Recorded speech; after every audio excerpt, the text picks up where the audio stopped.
नमस्कार दोस्तों,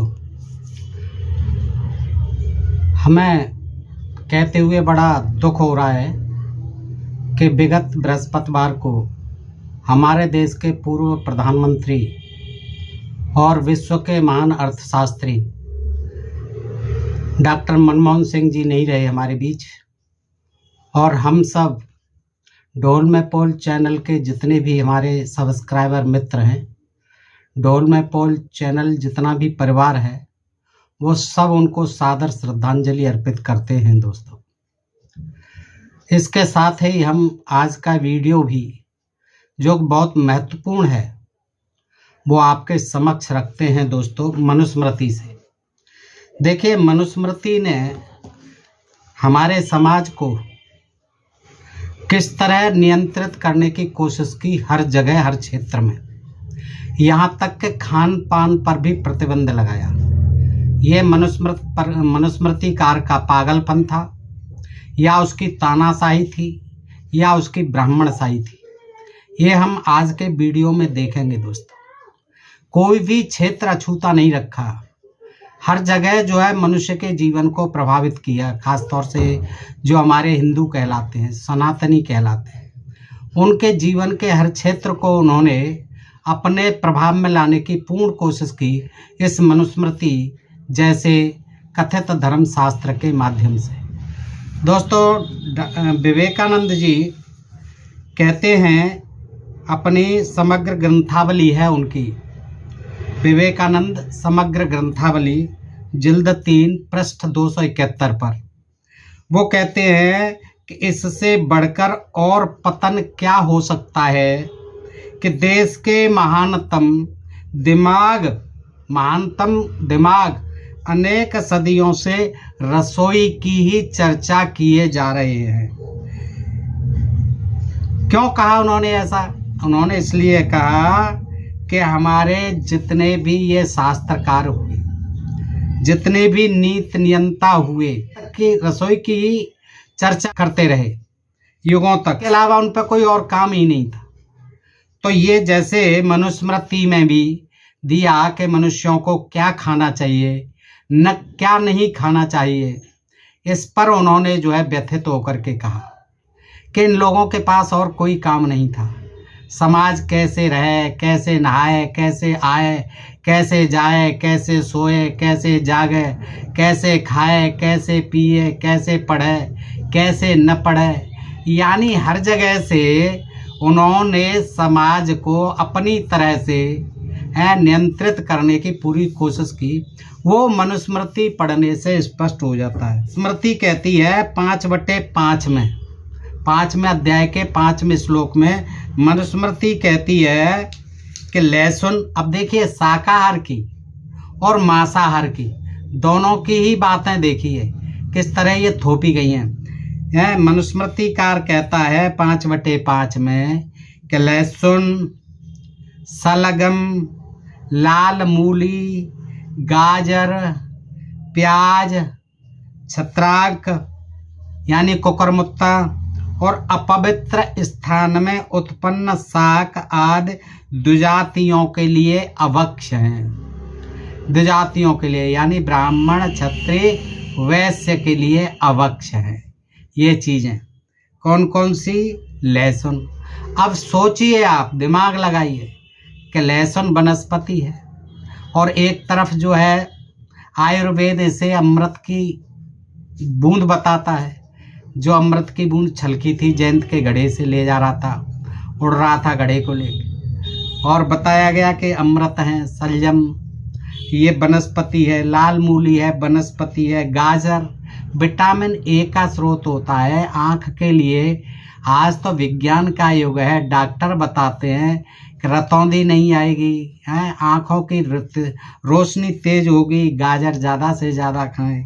मूली जो है कितनी लिवर के लिए बड़ी फ़ायदेमंद होती है, वो खाएं। लहसुन जो है अमृत है, लहसुन जो है हृदय रोगियों के लिए रामबाण है, टीबी के मरीजों के लिए लहसुन रामबाण है, क्योंकि लहसुन कोलेस्ट्रॉल को भी मारता है, टीबी के बैक्टीरियाओं को मारता है, और इसको कहते हैं कि लहसुन नहीं खाना है। प्याज जो है कितनी लाभदायक होती है, वीर्यवर्धक बताई जाती है आयुर्वेद में भी। तो प्याज के लिए भी कहते हैं। कुकरमुत्ता है, आजकल तो इसकी खेती होने लगी है, बाकायदा मशरूम कहते हैं, लोग खाते हैं इसे, और प्रोटीन का विशेष स्रोत होती है ये कुकरमुत्ता जिसे कहते हैं, जिसे मशरूम कहते हैं, खेती होती है इसकी बाकायदा। और ये अपवित्र स्थान में उत्पन्न शाक, उन्हें ये पता नहीं है कि शाक सब्जियों में जितना सीवर का पानी है, शहरों के किनारे जो सीवर के जो फल हैं और जो वृक्ष हैं, जो साग हैं, सब्जियां हैं, सब सीवर के पानी से होती हैं। और सीवर का पानी आप समझते हैं कितना अपवित्र होता है। तो ये कहने का कोई सेंस नहीं है, कोई सिर पैर नहीं है, लेकिन उन्होंने आदेश कर दिया तो दुजों को तो नहीं खाना है। अब बात अलग है कितने दुज जो है इनकी बातों को मानते हैं। आज के युग में तो शायद ही कोई नहीं मानता है। आगे चलते हैं। देखिए ये क्या रोक लगाते हैं 5/6 में। ये कहते हैं पेड़ों का लाल गोंद मत खाओ, पेड़ों का लाल गोंद। और जब के देखिए हर वृक्ष का गोंद जो है कितना लाभप्रद होता है। बबूल के गोंद के तो लड्डू जो है बड़े पौष्टिक होते हैं, लोग बड़े मज़े से खाते हैं।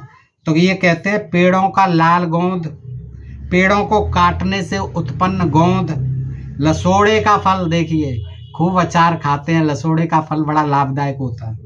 और गाय की पेवसी को खाना बिल्कुल नहीं खाएं, वर्जित है। गाय की पेवसी यानी जब बच्चा होता है उसके बाद जो पेवसी बनाई जाती है तो खूब खाते हैं। और मैं तो बचपन में भैंस की जो पेवसी होती थी उसको खूब खाता था, बड़ी स्वादिष्ट लगती है दोस्तों। तो कहने का तात्पर्य यह है कि ये जो है खान पान पर भी देखिए कितनी पाबंदी और प्रतिबंध लगाते हैं ये ऐसे ग्रंथ, मनुस्मृति जैसे ग्रंथ। आगे देखिए मांस के लिए भी कहते हैं कि वृथा अर्थात सिर्फ अपने लिए तैयार किया हुआ, यानी अपने लिए घर में जो बन रहा है भोजन वो व्यर्थ है।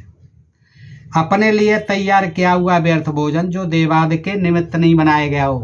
हाँ, जो ब्राह्मणों के लिए नहीं बनाया गया हो। भाई ब्राह्मण आएंगे तभी तो देवों के लिए बनवाएंगे, देवों के लिए तभी बनाया जाएगा जब ब्राह्मणों को न्योता दिया जाए। तो वो कहते हैं अपने लिए बनाए हुए व्यर्थ भोजन है, देवादि के निमित्त जो नहीं बनाया गया वो व्यर्थ है। ऐसे तिल मिश्रित भात खाना, तिल मिश्रित भात खाना, हलवा व मोहन भोग खाना, खीर पुआ व मालपुआ खाना, और बिना यज्ञ के मारे हुए पशु का मांस खाना, और नैवेद्य के लिए निकाला हुआ अन्न और हविष्य को खाना बिल्कुल वर्जित है। यानी देवता के लिए नहीं मारा गया हो मांस, उसको नहीं खाना है। और देवता के बगैर जो है, देवता के प्रयोजन के बगैर खीर है, पुआ है, मालपुआ है, भात है, और बिना यज्ञ के मारे हुए पशु का मांस है, खाना बिल्कुल वर्जित है। आगे देखिए कौन सा पदार्थ खाना चाहिए या कौन सा नहीं खाना चाहिए, इसके मुख्यतः 2 आधार होते हैं। पदार्थ लाभकारी हम सब जानते हैं, किसको खाना है किसको नहीं खाना है। जो लाभकारी पदार्थ है, जो हमें फायदा पहुंचाता है, उसको हमें खाना चाहिए, और जो हमें हानि पहुंचाता है उसको हम नहीं खाते हैं। अच्छा, लेकिन ये भी देखा जाता है खाने वाले को क्या पसंद है क्या पसंद नहीं है। बेशक लाभप्रद है, लेकिन अगर उसे पसंद नहीं है, बहुत से लोग लहसुन प्याज नहीं खाते हैं, कहते हैं कि बदबू आती है। तो ये कोई ज़रूरी नहीं है कि वो नहीं खाएं, और जो खाना चाहते हैं वो खूब खाएं। लेकिन ये क्या है, ये भी देखते हैं हानिकारक है या लाभकारक है। लेकिन जो श्लोक 5 में लहसुन प्याज सलजम गाजर आदि को वर्जित किया गया है, बताओ किस आधार पर किया गया है, क्या है उसका आधार, क्या देखिए इनमें विटामिन नहीं है, कितनी मिनरल होती हैं इनमें, कितने जो है विटामिन होते हैं लहसुन में प्याज में, ये जो बताए गए। क्या ये सब खनिज प्रोटीन विटामिन आदि से रहित और स्वास्थ्य के लिए हानिकारक है? आज तो डॉक्टर लोग बताते हैं। लहसुन को तो हृदय रोगों के लिए विशेष गुणकारी बताया जाता है, और ये कहा जाता है कि हानिकारक कोलेस्ट्रॉल को कम करता है लहसुन, मारता है कोलेस्ट्रॉल को, बैड कोलेस्ट्रॉल को। और गाजर आदि में विटामिन ए है जो आँखों के लिए बहुत ही लाभप्रद है। प्याज भी पर्याप्त गुणकारी व स्वास्थ्यवर्धक तथा स्वादजनक है। ऐसे में बिना कोई ठोस आधार बताए इन्हें अभक्ष्य घोषित करना क्या फांसीवादी, ये उनकी जो तानाशाही नहीं है, ये ब्राह्मणशाही नहीं है, ये हिटलरशाही नहीं है। खान पान, लोगों के खान पान पर प्रतिबंध लगाना, और वो भी किसी बिना वैज्ञानिक आधार के, बिना किसी ठोस आधार के। तो बताइए ये कैसा ज्ञान है, ये कैसा विज्ञान है? क्या ये सचमुच तानाशाही नहीं है? गोंद, आप देखा, गोंद की मनाही कर रहे हैं। गोंद आदि अनेक दवाइयों में काम आते हैं। आयुर्वेदिक वैद्य और यूनानी हकीम कई रोगों के उपचार के लिए इनका प्रयोग करते हैं। गोंद कतीरा आपने खाया भी होगा, देखा होगा।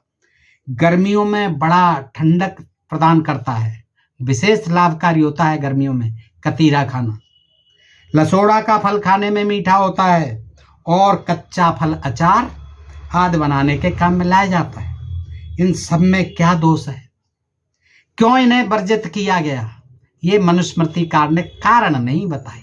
किसी पदार्थ के गुण दोष के बारे में विज्ञान निर्णय करेगा या फिर ये धर्म ग्रंथ फतवा देंगे? ये कैसा मनुवादी फतवा है, देखिए इनका धर्म ग्रंथ है। विज्ञान कहता है कि इन चीज़ों को खाइए, इनमें इतनी मिनरल है, इतनी विटामिन है, सारा तथ्य देता है। इनमें इतने जो है पाचक तत्व हैं, लाभकारी तत्व हैं, इनके न्यूट्रिएंट जो वैल्यू इतनी है, विज्ञान आज सब बताता है। तो उनका फतवा चलेगा धर्म ग्रंथों का या फिर विज्ञान की चलेगी? देखिएगा यहाँ उल्लिखित पदार्थों में एक मांस भी है, मांस का भी हवाला आया है इसमें। यह देवता और पंडित पुरोहित के लिए मनुस्मृति के अनुसार अभक्ष्य नहीं है, भक्ष्य है। देवताओं के लिए, ब्राह्मणों के लिए मांस भी भक्ष्य है, लेकिन हो विधि विधान के अनुसार, बल्कि भक्ष्य पदार्थ खाने योग्य है।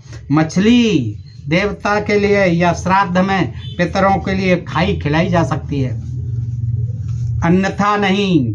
पितरों के लिए श्राद्ध में खिलानी चाहिए, अन्यथा मत खाइए मछली को।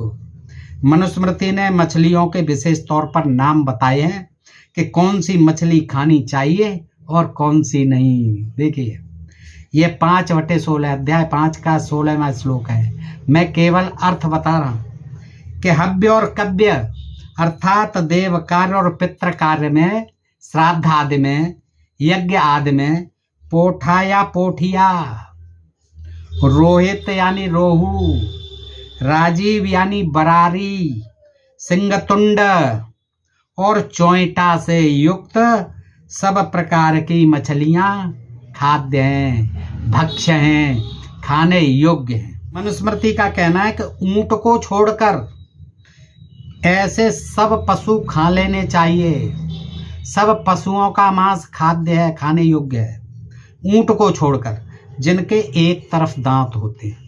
अब आप सोचिए गाय के भी एक तरफ दांत होते हैं, तो ऊंट को छोड़ो, बाकी जिन पशुओं के एक तरफ दांत हैं खाने योग्य। यानी मनु के समय में गाय भी भक्ष्य थी, गाय भी खाई जाती थी। और आगे का 5/18वां श्लोक है कि सेह, आपने देखी होगी, सेह या साई कहते हैं, शल्यक, गोह, गोह आपने देखी होगी, गेंडा, कछुआ और खरगोश, इन 6 को तथा एक तरफ दांत वाले पशुओं में से ऊंट को छोड़कर शेष पशुओं को पंचनखों में भक्ष्य कहा गया है। इन 6 को तथा एक तरफ दांत वाले पशुओं में से ऊंट को छोड़कर शेष पशुओं को पंचनखों में भक्ष्य कहा गया है। पंचनख जिनके हैं ऊंट, इनको जो है भक्ष्य कहा गया है, ये खाने योग्य हैं।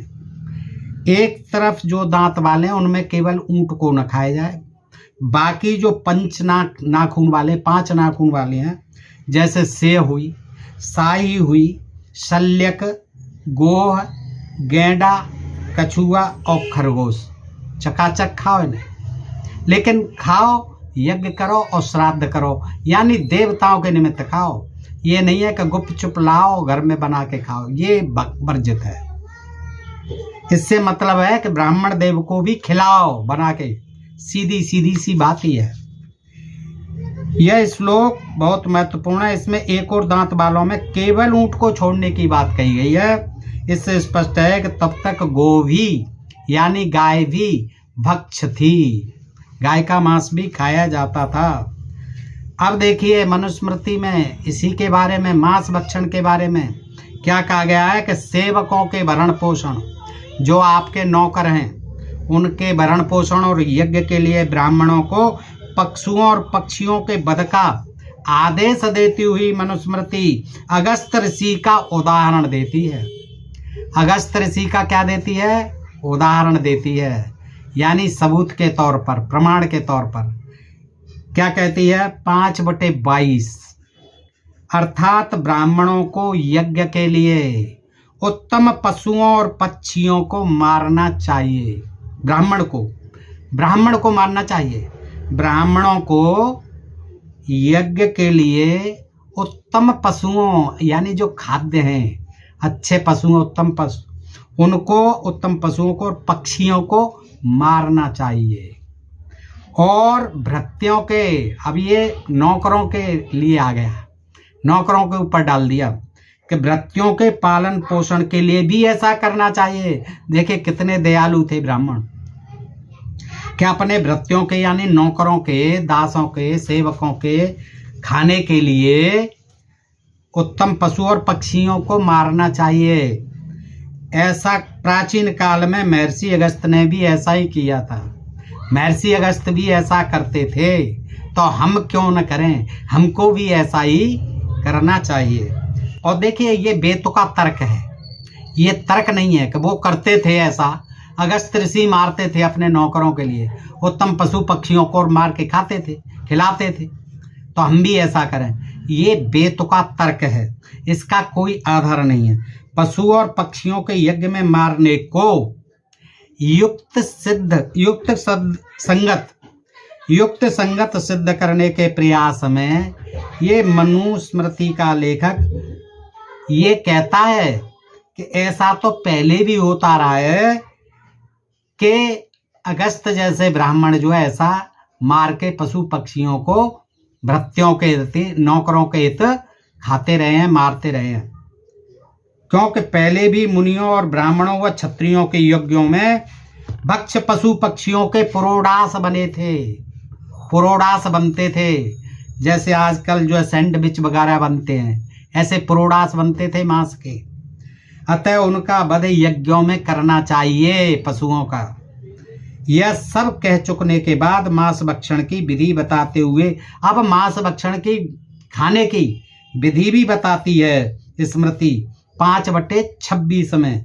क्या कहती है कि मांस भक्षण में कोई दोष नहीं है, क्योंकि ये जितने भी प्रजापति ब्रह्मांड हैं, सारे जितने भी ये जीव हैं, वनस्पति आदि, अन्न आदि और जंगम यानी पशु पक्षी जलचर आदि सब जीवों के भोजन के लिए ही बनाए हैं। ब्रह्मा जी ने हमारे खाने के लिए ही बनाए हैं, अतः इन्हें खाना ही चाहिए। ये जो इसके बारे में तर्क देते हैं 5/26 में। आगे कहते हैं 5/28-29 में कि प्रजापति ब्रह्मा ने कहा है कि सब कुछ जीव का भोजन है, चाहे वो अन्न हो या चाहे मांस हो, सब कुछ जीव का खाद्य है, खाना चाहिए सब कुछ। सब स्थावर यानी धान्य फल इत्यादि और जंगम पशु पक्षी जलचर आदि जीवों के खाद्य हैं, भोजन है, चकाचक खाओ। चलने फिरने वाले मृग आदि हिरण, जीवों के अचर न चलने फिरने वाले तृण लता यानी शाकाहार, दांत वाले जीव बाघ शेर आदि के दांत रहित हिरण आदि जीव, हाथ वाले जीव मनुष्य आदि के हाथ रहित जीव, मछली पशु पक्षी आदि और शूरवीर जीवों बाघ सिंह आदि के वीर जीव, डरने वाले हाथी मृग आदि खाद्य भक्ष हैं। क्योंकि उन्होंने बताया कि इसमें जो है देखिए व्याघ्र है, जैसे सिंह है, ये क्या करते हैं कि मृग आदि को बेचारों को खाते हैं जो इनसे कमजोर होते हैं, और एक दूसरे का भक्षण करते हैं। और बड़ी बड़ी मछलियां हैं वो छोटी मछलियों को खाती हैं। कहने का तात्पर्य यह है कि बड़ा जीव छोटे जीव को खाता है और जीव जीव का आहार ही है। जीवन जो है एक दूसरे के आहार पर निर्भर है। ये खाद्य श्रृंखला चलती है प्रकृति में भी।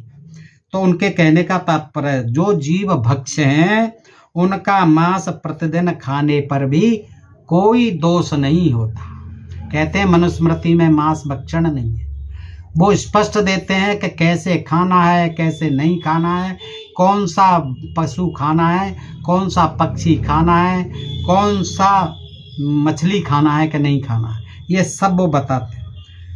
तो जो जीव ये खाने योग्य हैं, ब्रह्मा जी ने बनाए हमारे खाने के लिए, उनका मांस प्रतिदिन खाने पर भी कोई दोष नहीं होता, क्योंकि भक्षक और भक्ष यानी खाए जाने वाले, भक्षक खाने वाले और भक्ष खाए जाने वाले दोनों तरह के जीव खुद विधाता ब्रह्मा ने ही तो बनाए हैं, फिर दोष कैसा। स्पष्ट कह रहे हैं। ये 5 अध्याय 5 के 28 में 29 श्लोक का अर्थ है। 5/30 में क्या कहते हैं, अध्याय 5 30 श्लोक, कि भक्ष जीवों को प्रतिदिन खाने वाला भी दोषी नहीं होता। जो खाने योग्य हैं, जो भक्ष्य हैं जीव, उनको खाने वाला दोषी नहीं होता, प्रतिदिन खाए, क्योंकि ब्रह्मा ने ही दोनों भक्ष्य और भक्षक को बनाया है। आगे कहते हैं फिर भी स्मृति उसी मांस को खाने के लिए अच्छा समझती है जिसे पहले मंत्रों से पवित्र किया गया हो। हाँ, उसी को भक्ष्य समझती है मनुस्मृति जो मंत्रों से पवित्र किया गया हो, न कि उसका परीक्षण किया गया हो कि अन्य बीमारों के कीटाणु के लिए न विषैला। इससे कोई मतलब नहीं है वो कैसे मरा है, कैसा है, विषैला है कि बासी है कि उसमें बैक्टीरिया, कुछ नहीं। केवल उसको मंत्रों से पवित्र कर लेना चाहिए। आगे कहते हैं 5/31 में, यज्ञ के लिए मांस का भक्षण करना दैव विधि है, यानी ये दैव विधि है, देवताओं की विधि है। देवता भी ऐसे ही खाते हैं, ये दैव विधि है। यज्ञ के लिए मांस का, यज्ञ के लिए मांस का भक्षण करना आवश्यक है, क्योंकि ये दैव विधि है, इससे देवता भी ऐसे ही खाते हैं। 5/27 देखिए, मंत्रों द्वारा पवित्र किए हुए मांस को ब्राह्मणों की इच्छा से और शास्त्रोक्त विधि के अनुसार मधुपर्क तथा श्राद्ध में नियुक्त होने तथा प्राणों का संकट उत्पन्न होने पर अवश्य खाना चाहिए। मधुपर्क जो है, जब कोई अतिथि आता था ब्राह्मण आदि, तो उसमें मांस का ही मधुपर्क बनाया जाता था। उसमें मीठा भी डाला जाता था, घी, दूध, दही आदि जो भी पदार्थ हैं वो भी डाले जाते थे और फिर उसको बनाया जाता था। अब जो उसको कहते थे मधुपर्क, और मधुपर्क में और श्राद्ध में नियुक्त होने और प्राणों का संकट उत्पन्न होने पर ब्राह्मणों को शास्त्रोक्त विधि के अनुसार मांस को अवश्य खाना चाहिए। ब्राह्मणों की इच्छा से खाना चाहिए, मंत्रों द्वारा पवित्र किए हुए मांस को खाना चाहिए। और मरने का जब संकट हो, जब लगे कि हम मर रहे हैं, कमजोर हो रहे हैं, बीमार हैं, तो अवश्य मांस खाना चाहिए। मधुपर्क में अवश्य मांस खाना चाहिए। श्राद्ध के अवसर पर अवश्य मांस खाना चाहिए। और ऐसा भी है कि जो श्राद्ध के अवसर पर ब्राह्मण मांस नहीं खाता है, समझ लो वो चिरकाल तक नरक में जाता है, वो पतित होता है। ये मनुस्मृति ही कहती है। 5/32 में कहा गया है कि खरीद कर अथवा स्वयं पशु आदि को मारकर प्राप्त हुए या किसी के द्वारा दिए गए मांस को देवता और पितरों के लिए समर्पित करके खाने वाला दोषी नहीं होता। कौन दोषी नहीं होता? 5/32। खरीद कर, जो खरीद करके लाया हो गया मांस, और स्वयं पशु आदि को मार करके लाया गया मांस, या किसी के द्वारा दिया गया मांस, उसको खाने से पूर्व वो देवताओं को और पितरों को समर्पित किया जाए, तब खाया जाए, तो कोई दोष नहीं होता। तो दोस्तों, आपने देखा कि मनुस्मृति जो है किस तरह से इनका जो है अंकुश करती है, बताती भी है कि किसको खाना चाहिए, क्या नहीं खाना चाहिए, किस तरह खाना चाहिए, मांस खाना चाहिए कि नहीं खाना चाहिए, खाना चाहिए तो किस तरह खाना चाहिए। और शाकाहार भी जो चीज़ें लहसुन प्याज शलजम कुकुरमुत्ता आजकल आपने देखा ये लोग खूब खाते हैं, उनको भी प्याज आदि उनको भी बताया कि इनको नहीं खाना चाहिए और इसी कारण बहुत से लोग आज भी नहीं खाते हैं। तो दोस्तों बताइए जानकारी आपको कैसी लगी, अच्छी लगी हो तो लाइक और कमेंट करके अवश्य बताएं, मित्रों को शेयर करें और अपने प्रिय चैनल ढोल में पोल को जिन मित्रों ने अभी तक सब्सक्राइब नहीं किया है प्लीज़ कर लें दोस्तों, ताकि हमारी हौसला अफजाई होती रहे, हमें आपके द्वारा ऊर्जा मिलती रहे, आपके लाइक और कमेंट से और सब्सक्राइब करने से जो ऊर्जा मिलती रहे और हमें ऐसे तन मन धन से सक्रिय रहें, आपकी सेवा में ऐसे ही वीडियो हम लाते रहें ज्ञानवर्धक। फिर मिलते हैं ऐसी किसी जानकारी के साथ अगले वीडियो में, तब तक आप सब मित्रों का हृदय से आभार, नमस्कार, जय हिंद, जय भारत दोस्तों।